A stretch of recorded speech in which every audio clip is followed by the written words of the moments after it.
नमस्कार साथियों। मध्य प्रदेश में महिला पर्यवेक्षक से संबंधित भर्ती की परीक्षा जो 7 मार्च 2025 से आयोजित होने वाली है, उसमें आपके चौथे खंड में शिशु की प्रारंभिक देखभाल और शिक्षा से संबंधित 45 प्रश्न पूछे जाने हैं। उसी क्रम में मैं आप सभी के सामने 2017 में आयोजित हुए पर्यवेक्षक भर्ती परीक्षा के जो 45 प्रश्न थे पहली शिफ्ट के, वो आपके सामने रख रहा हूं। बिना किसी विलंब के प्रारंभ करते हैं अपनी वीडियो। सबसे पहला प्रश्न है, आनुवांशिक रोगी किससे संबंधित है? आनुवांशिक रोगी किससे संबंधित है?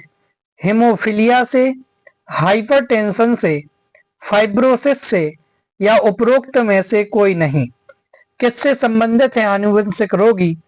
तो हीमोफीलिया से। हेमोफीलिया से आनुवांशिक रोगी संबंधित है। दूसरा प्रश्न देखते हैं अपना, एड्स किससे संबंधित होता है? जीवाणु से संबंधित होता है, बीमारी से संबंधित है, आनुवांशिक रोग से संबंधित है या उपरोक्त में से कोई नहीं। एड्स किससे संबंधित है? तो बीमारी से संबंधित है। आपका ऑप्शन नंबर 2 एकदम सही हो जाएगा। तीसरे नंबर का प्रश्न देखते हैं, प्रतिभावान बालक की बुद्धि लब्धि कितनी होती है? प्रतिभावान बालक की बुद्धि लब्धि जिसे आईक्यू कहते हैं, कितना होता है? Option 1 120 IQ, option 2 125 IQ, option 3 130 IQ या ऑप्शन 4 140 आईक्यू।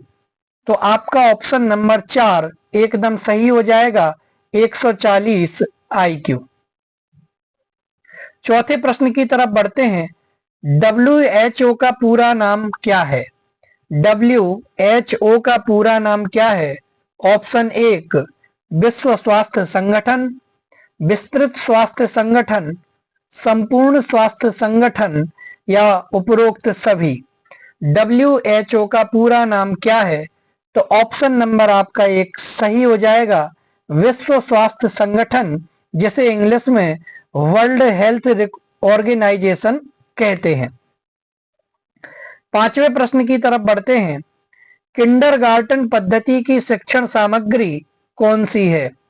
किंडरगार्टन पद्धति की शिक्षण सामग्री कौन सी है? ऑप्शन 1 उपहार, ऑप्शन 2 मातृखेल, ऑप्शन 3 गीत या ऑप्शन 4 उपरोक्त सभी। बोलिए, किंडरगार्टन पद्धति की शिक्षण सामग्री कौन सी है? तो आपका ऑप्शन नंबर 4 एकदम सही हो जाएगा कि किंडरगार्टन पद्धति में उपहार का भी प्रयोग होता है, मातृखेल का भी प्रयोग होता है और संगीत गीत का भी प्रयोग किया जाता है। छठवें प्रश्न की तरफ बढ़ते हैं, सृजनात्मकता की विशेषताएं कौन कौन सी हैं? सृजनात्मकता की विशेषताएं कौन सी है? प्रक्रिया, लक्ष्य निर्देशित, सृजन या उपरोक्त सभी। बोलिए, सृजनात्मकता की विशेषताएं कौन सी हैं? तो ऑप्शन नंबर 4 आपका एकदम सही हो जाएगा, उपरोक्त सभी। यानी कि सृजनात्मकता की विशेषता प्रक्रिया भी है, सृजनात्मकता की विशेषता कि सृजनात्मकता लक्ष्य निर्देशित होती है और सृजनात्मकता में सृजन किया जाता है, इसलिए आपका ऑप्शन नंबर 4 एकदम सही होगा। सातवें प्रश्न की तरफ बढ़ते हैं, अतिक्रियाशीलता तथा अवधान की अस्त व्यस्तता किस विशिष्ट बालक की विशेषता है? क्या क्या? अतिक्रियाशीलता तथा अवधान की अस्त व्यस्तता किस विशिष्ट बालक की विशेषता है? ऑप्शन 1 अधिगम निरोग्य की, पिछले बालक की, प्रतिभावान बालक की या फिर बाल अपराधी की। तो आपका ऑप्शन नंबर 1 सही हो जाएगा कि अधिगम निरोग्य विशिष्ट बालक की विशेषता है। क्या है? अतिक्रियाशीलता और अवधान की अस्त व्यस्तता। तो अतिक्रियाशीलता तथा अवधान की अस्त व्यस्तता किस विशिष्ट बालक की विशेषता है? तो अधिगम निरोग्य बालक की विशेषता है। 8वें प्रश्न की तरफ बढ़ते हैं। सूझ का सिद्धांत किसने दिया था? बहुत ही इंपॉर्टेंट प्रश्न है और इस बार भी पूछे जाने की प्रबल संभावना है। सूझ का सिद्धांत किसने दिया था? ऑप्शन 1 कोहलर ने, ऑप्शन 2 लेविन ने, ऑप्शन 3 हरलोक ने या ऑप्शन 4 स्किनर ने। बोलिए, सूझ का सिद्धांत किसने दिया था? तो आपका ऑप्शन नंबर 1 सही हो जाएगा कि सूझ का सिद्धांत कोहलर ने दिया था। ऑप्शन नंबर 1 आपका सही होगा। चलिए 9वें प्रश्न की तरफ बढ़ते हैं। नवजात शिशु में रक्त जमने के लिए मुख्य तत्व कौन सा है? किसमें? नवजात बालक में रक्त जमने के लिए मुख्य तत्व कौन सा है? Option 1 vitamin A, option 2 protein, option 3 vitamin के या ऑप्शन 4 ऊर्जा। तो नवजात शिशु में रक्त जमने के लिए मुख्य तत्व कौन सा है? तो ऑप्शन नंबर 3 आपका सही हो जाएगा कि विटामिन सी ही वह तत्व है जिसके कारण से नवजात शिशु में रक्त जमता है। आगे बढ़ते हैं। भाषा सीखने के साधन कौन से होते हैं? ऐसे कौन से साधन हैं जिनके माध्यम से भाषा सीखी जाती है? ऑप्शन 1 अनुकरण, ऑप्शन 2 खेल, ऑप्शन 3 कहानी सुनना या ऑप्शन 4 उपरोक्त सभी। तो भाषा सीखने के साधन कौन से होते हैं? तो अनुकरण के माध्यम से भी भाषा सीखी जाती है, खेल के माध्यम से भी भाषा सीखी जाती है, कहानी सुनने के माध्यम से भी भाषा सीखी जाती है। इसलिए आपका ऑप्शन नंबर 4 एकदम सही होगा, उपरोक्त सभी। आगे बढ़ते हैं 11 नंबर के प्रश्न की तरफ। असामान्य गुण वाला बालक क्या कहलाता है? ऐसा बालक जिसमें असामान्य गुण पाए जाएं, यानी ये कहते हैं ना, दो बालकों में यदि कॉमन चीजें हैं तो नॉर्मल है, लेकिन यदि किसी बालक में विशिष्टता पाई जाए जो एक बालक को दूसरे बालक से बिल्कुल रूप से अलग करे, तो ऐसा बालक असामान्य गुण वाला कहलाता है। तो असामान्य गुण वाला बालक क्या कहलाता है? ऑप्शन 1 विशिष्ट बालक, ऑप्शन 2 असामान्य बालक, ऑप्शन 3 सामान्य बालक या ऑप्शन 4 उपरोक्त में से कोई नहीं। असामान्य गुण वाला बालक क्या कहलाता है? तो ऑप्शन नंबर 1 हो जाएगा आपका सही, विशिष्ट बालक। कि ऐसा बालक जिसमें असामान्य गुण पाए जाते हैं वह बालक विशिष्ट बालक कहलाता है। आगे बढ़ते हैं 12 नंबर के प्रश्न की तरफ। अनुभव एवं प्रशिक्षण के द्वारा व्यवहार में परिवर्तन होने को क्या कहते हैं? किसके माध्यम से? अनुभव के माध्यम से और प्रशिक्षण के माध्यम से व्यवहार में जो परिवर्तन होता है उसे क्या कहा जाता है? ऑप्शन 1 सीखना, ऑप्शन 2 संज्ञानात्मक, ऑप्शन 3 सृजनात्मक या ऑप्शन 4 मानसिक। बोलिए, अनुभव और प्रशिक्षण के माध्यम से व्यवहार में होने वाले परिवर्तन को क्या कहा जाता है? बोलिए।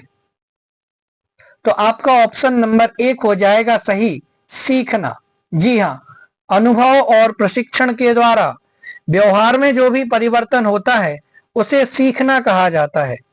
13 नंबर प्रश्न की तरफ बढ़ते हैं। समाजीकरण में बाधक तत्व कौन से हैं?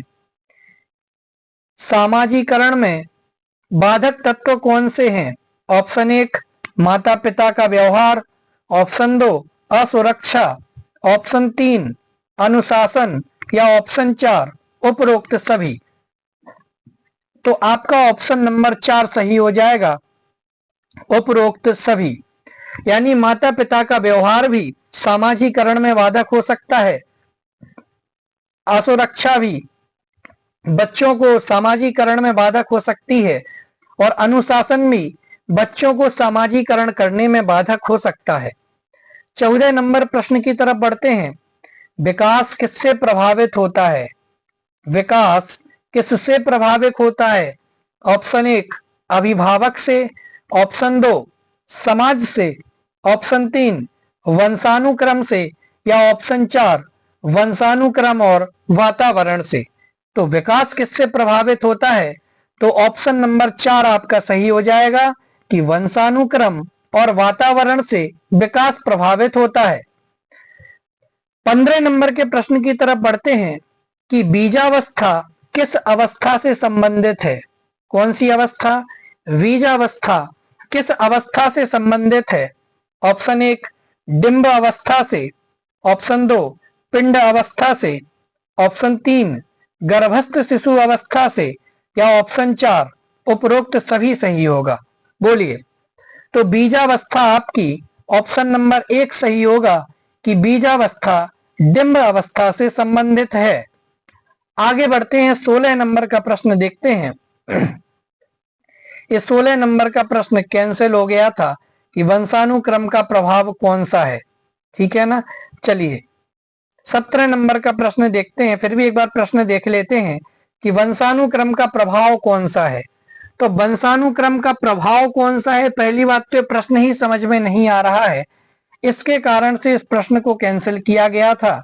इसका जो बोनस अंक है वह विद्यार्थियों को मिला था। चलिए 17 नंबर का प्रश्न देखते हैं। कुपोषण पर नियंत्रण किस योजना का उद्देश्य है? कुपोषण पर नियंत्रण करना ये किस योजना का उद्देश्य है? ऑप्शन 1 जननी सुरक्षा योजना, ऑप्शन 2 ग्रामीण स्वास्थ्य योजना, ऑप्शन 3 बाल शक्ति योजना, या ऑप्शन 4 उपरोक्त सभी। तो ऑप्शन नंबर 3 आपका सही हो जाएगा, बाल शक्ति योजना।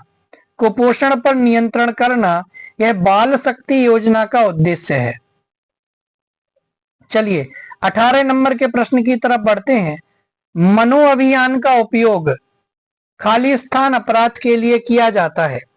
मनो अभियान का उपयोग किस अपराध के लिए किया जाता है? बाल अपराध के लिए, असामान्य बालक के लिए, समस्यात्मक बालक के लिए, या मंद बुद्धि बालक के लिए। तो मनो अभियान का उपयोग किस अपराध के लिए किया जाता है? तो ऑप्शन नंबर 1 आपका सही हो जाएगा, बाल अपराध के लिए मनो अभियान का उपयोग किया जाता है। 19 नंबर का प्रश्न देखते हैं। बाल विकास के मूलभूत संप्रत्यय कौन कौन से हैं? बाल विकास के मूलभूत कॉन्सेप्ट संप्रत्यय कौन से हैं? ऑप्शन 1 विकास की विशेषताएं, ऑप्शन 2 विकास एवं वृद्धि में अंतर, ऑप्शन 3 विकास के नियम, या ऑप्शन 4 उपरोक्त सभी। बाल विकास के मूलभूत संप्रत्यय कौन से हैं? तो आपका ऑप्शन नंबर 4 एकदम सही होगा कि विकास की विशेषताएं भी, विकास एवं वृद्धि में अंतर भी, और विकास के नियम, ये सभी बाल विकास के मूलभूत संप्रत्यय होते हैं। 20 नंबर का प्रश्न देखते हैं। कोलेस्ट्रम किससे संबंधित है? माता के दूध से। बहुत ही इंपॉर्टेंट प्रश्न है। कोलेस्ट्रम किससे संबंधित है? ऑप्शन 1 माता के दूध से, डिब्बाबंद दूध से, कृत्रिम दूध से, या उपरोक्त में से कोई नहीं। कोलेस्ट्रम किससे संबंधित है? 3 स्टार लगा रहा हूं। कोलेस्ट्रम माता के दूध से संबंध रखता है। ऑप्शन नंबर 1 आपका सही हो जाएगा। 21 नंबर का प्रश्न देखते हैं। संज्ञानात्मक विकास का अध्ययन किसके द्वारा प्रारंभ किया गया? संज्ञानात्मक विकास का अध्ययन किसके द्वारा प्रारंभ किया गया, या संज्ञानात्मक विकास का सिद्धांत पूछे किसने दिया? ऑप्शन 1 जीन पियाजे, ऑप्शन 2 फ्रायड, ऑप्शन 3 कोहलरबर्ग, या ऑप्शन 4 उपरोक्त सभी। तो संज्ञानात्मक विकास का अध्ययन किसके द्वारा प्रारंभ किया गया? तो ऑप्शन नंबर 1 आपका सही हो जाएगा, जीन पियाजे। स्टार लगा रहा हूं, पूछने लायक प्रश्न है। इसी प्रकार से एक प्रश्न आपसे पीछे भी पूछा था, कोहलर वर्ग से संबंधित प्रश्न था कि प्रयत्न और भूल का सिद्धांत किसने दिया था? तो कोहलर ने दिया था। 22 नंबर का प्रश्न था। देखिए दूसरा प्रश्न भी कैंसिल हुआ था। पल्स पोलियो अभियान की शुरुआत कब की गई थी? ये प्रश्न भी आपका कैंसिल हो गया था। चलिए आगे बढ़ते हैं 23 नंबर के प्रश्न की तरफ। इनमें से कौन पैरों के कौशल हैं? पैरों से संबंधित कुशलताएं या पैरों से संबंधित कौशल कौन से हैं? ऑप्शन 1 दौड़ना, ऑप्शन 2 सीढ़ी चढ़ना, ऑप्शन 3 कूदना या ऑप्शन 4 उपरोक्त सभी। तो आपका ऑप्शन नंबर 4 एकदम सही हो जाएगा, उपरोक्त सभी। क्योंकि दौड़ना पैरों से संबंधित है, सीढ़ी चढ़ना पैरों का विशेष योगदान है और कूदने में भी पैरों की विशेष भूमिका है।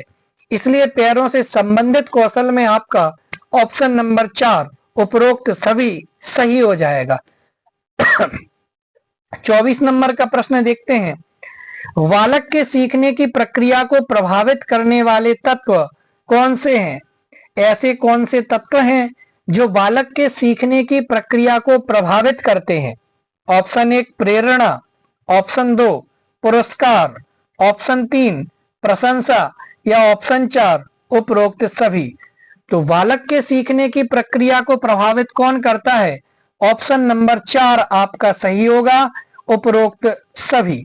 जी हाँ, प्रेरणा भी बालक के सीखने की प्रक्रिया को प्रभावित करती है, पुरस्कार भी प्रभावित करता है और प्रशंसा भी प्रभावित करती है। 25 नंबर के प्रश्न की तरफ बढ़ते हैं। ये प्रश्न भी कैंसिल हुआ था। जननी सुरक्षा योजना कब प्रारंभ की गई? अभी तक 3 प्रश्न ऐसे मिले अपने को जो कि कैंसिल हुए, लेकिन क्यों कैंसिल किए गए इसका कारण मैं आपको एक अलग से वीडियो में बता दूंगा और उनके सही उत्तर भी बता दूंगा। हो सकता है एक आधा प्रश्न आपके पेपर में इसी से ही चढ़ जाए। 26 नंबर का प्रश्न देखते हैं।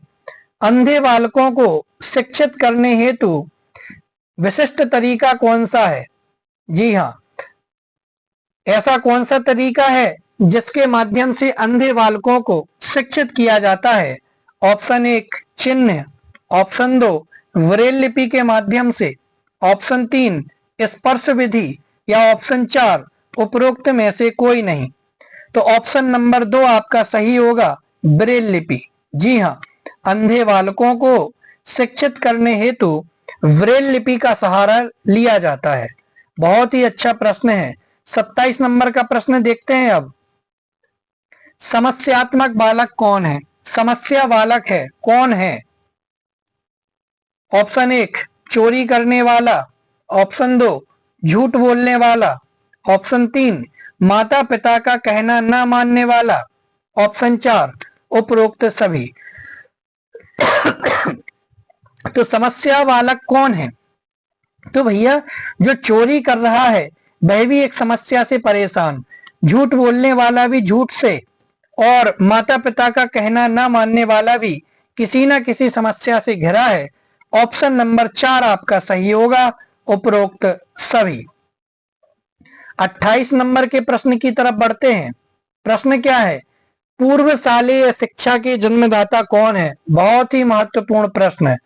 पूर्वशालीय शिक्षा के जन्मदाता कौन है?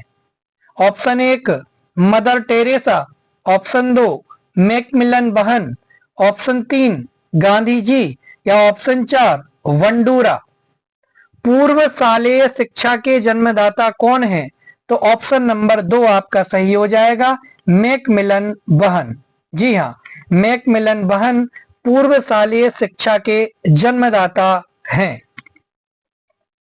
29 नंबर का प्रश्न देखते हैं। नवजात का शाब्दिक अर्थ क्या होता है? नवजात यानी नया नया जो उत्पन्न हुआ है, ऐसा नवजात, इसका शाब्दिक अर्थ क्या होता है? ऑप्शन 1 नया, ऑप्शन 2 बच्चा, ऑप्शन 3 सुंदर या ऑप्शन 4 चेहरा। तो ऑप्शन नंबर 1 आपका सही हो जाएगा कि नया।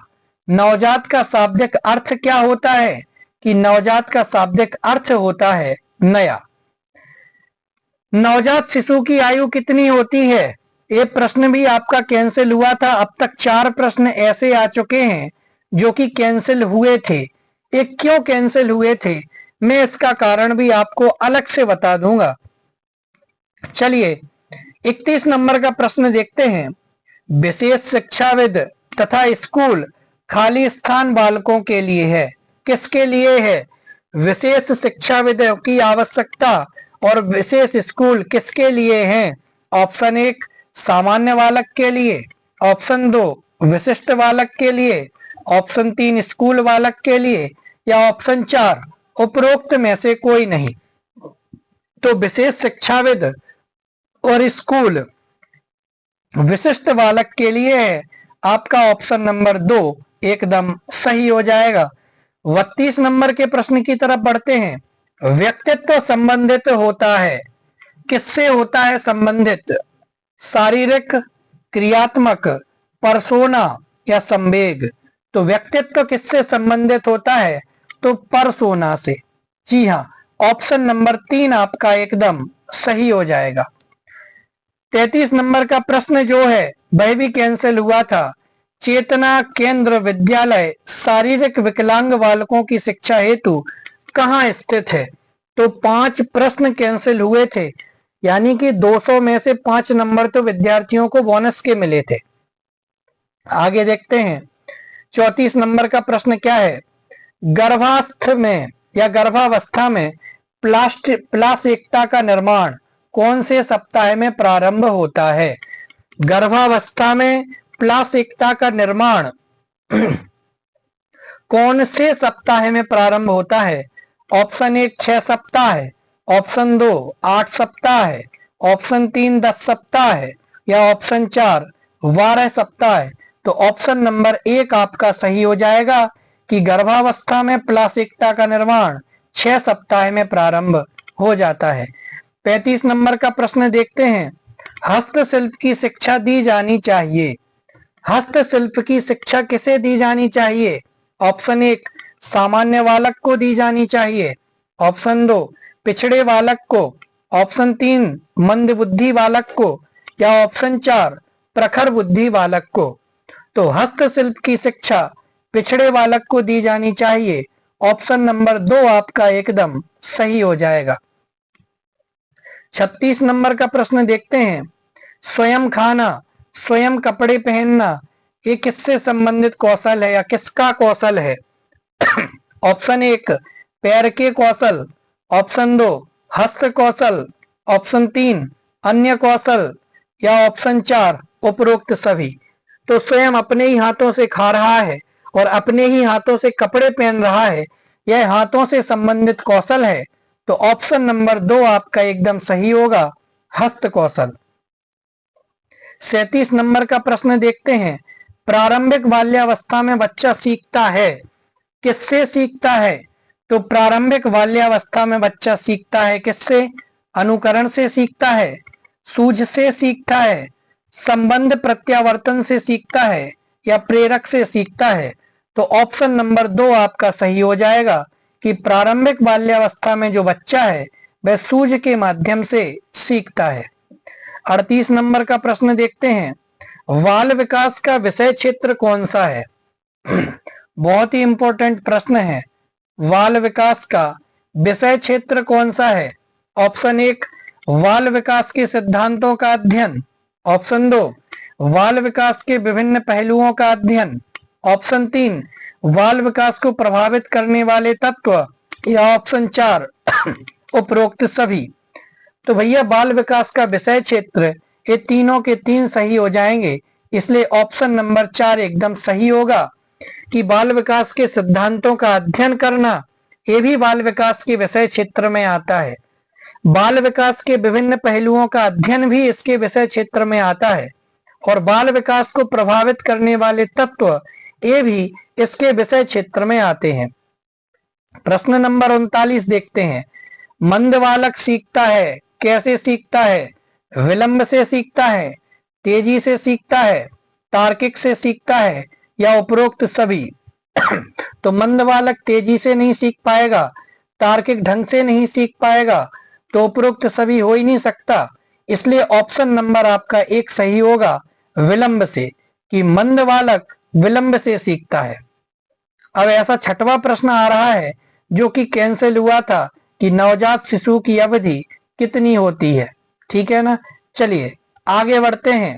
41 नंबर का प्रश्न, विकास की विशेषताएं कौन सी हैं? इंपॉर्टेंट प्रश्न है। विकास की विशेषताएं कौन सी हैं? कि विकास दिशात्मक होता है, विकास एक प्रगतिशील श्रृंखला है, विकास क्रमबद्ध होता है या उपरोक्त सभी? बोलिए क्या हो जाएगा सही? तो ऑप्शन नंबर 4 आपका एकदम सही होगा, उपरोक्त सभी। कि विकास जो है वह दिशात्मक होता है। विकास जो है वह एक प्रगतिशील श्रृंखला है, यानी निरंतर चलने वाली प्रक्रिया है।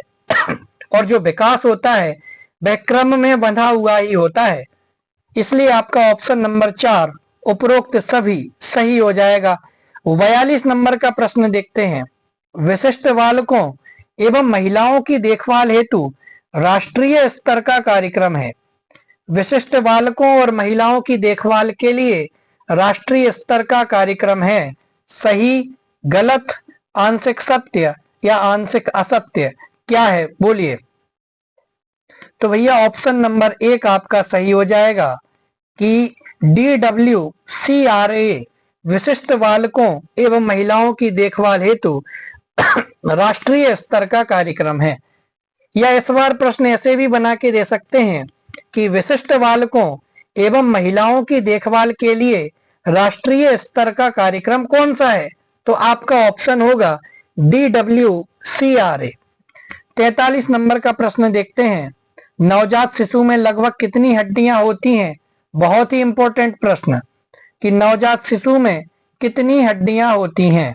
ऑप्शन 1 206, ऑप्शन 2 270, ऑप्शन 3 350 या ऑप्शन 4 205।